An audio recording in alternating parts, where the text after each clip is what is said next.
J'espère que vous allez bien. Bienvenue sur ma chaîne RoboBoxing pour une nouvelle vidéo. Si on parlait de Conor McGregor, les amis, parce qu'ils sont pas des vertes et des pas mûres. Il se fait descendre un peu partout. Ensuite, maintenant on sait d'où vient sa blessure, vu que c'est cassé le petit orteil du pied. Il y en a qui le prennent pour une poule mouillée, parce que forcément c'est pas un orteil au pied qui va vous gêner. Mais c'est vrai que dans sa carrière, il a déjà souvent combattu blessé. À tort ou à raison, des fois il s'en est sorti, des fois il s'en est pas sorti. Et ce que j'ai bien aimé, moi, c'est les deux dernières phrases qu'il a sorties. Il a dit « Je ne combattrai plus jamais blessé et je ne perdrai plus jamais un combat ». Donc ça c'est bien, c'est de bonne augure, ça veut dire que mentalement tout va bien. Il va falloir qu'il revienne et qu'il revienne en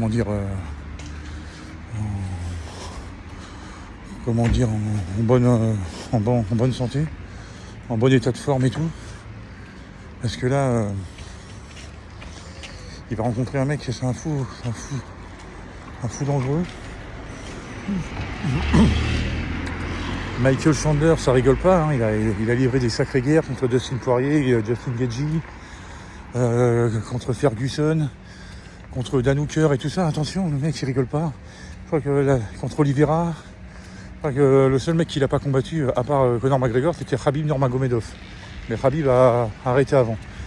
Mais le mec, il prend beaucoup de coups, mais il en donne. Donc il est très généreux dans sa... Quand vous combattez contre lui, il est très généreux, c'est-à-dire qu'il va vous rentrer dedans. Et puis vous allez prendre des coups. Donc à mon avis, McGregor, il va falloir que tu sois à plus de 200% pour ce combat-là. Parce que ça peut être le dernier. Si tu perds, arrête ta carrière. Ça veut dire que tu seras un has-been. Enfin, tu seras devenu comme ça.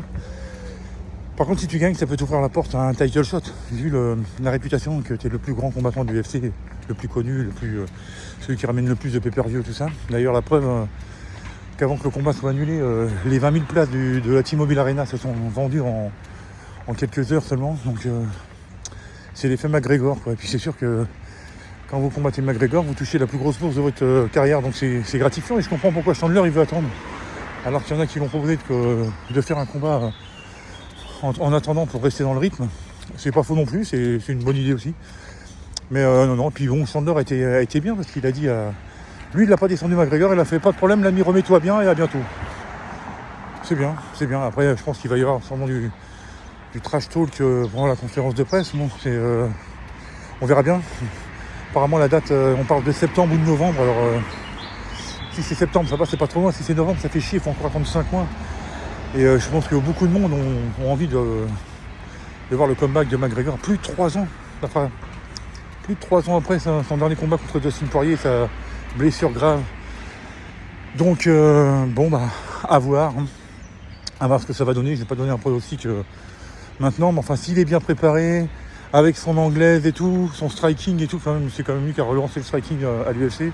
Parce qu'avant, on voyait souvent des combats qui durait au sol et ça me faisait chier. Alors il devrait y avoir une nouvelle règle, quand ça dure trop longtemps au sol, l'arbitre devrait leur dire les mecs, vous levez là, parce qu'il se passe rien, donc vous levez là, parce que là, même l'arbitre il va s'endormir sinon. Donc voilà, je pense que McGregor est peut-être un petit peu plus favori que Chandler, mais Chandler est plus en action. Puis ça fait quoi, Chandler, ça fait 1 an qu'il n'a pas combattu. Donc on va voir, ça va jouer au mental, ça va jouer. Le début de combat va être super important. Le cardio aussi, on sait que c'est pas le point fort de Conor, mais enfin on verra bien. Moi j'ai confiance, c'est quand même celui que je préfère, malgré que en dehors de la cage il fait carrément n'importe quoi. Mais bon, c'est le personnage, de toute façon on ne changera plus. Mais dans la cage, j'ai confiance, il peut nous faire une dinguerie, aller chercher une 3e ceinture ou redevenir champion du monde pour la 2e ou 3e fois, je sais plus. Enfin, il peut nous faire une dinguerie, il en est fortement capable. Bon les amis, sur ce... on se retrouvera très vite pour une nouvelle vidéo en parlant de boxe et tout, parce qu'il y a des combats qui approchent et tout. Encore bravo à Gervonta Tank Davis, personne ne peut le battre et personne ne le battra. Voilà, je voulais remettre un peu ça en fin de vidéo. Et je vous souhaite à tous et à tous une super journée et je vous dis à bientôt. Allez, ciao.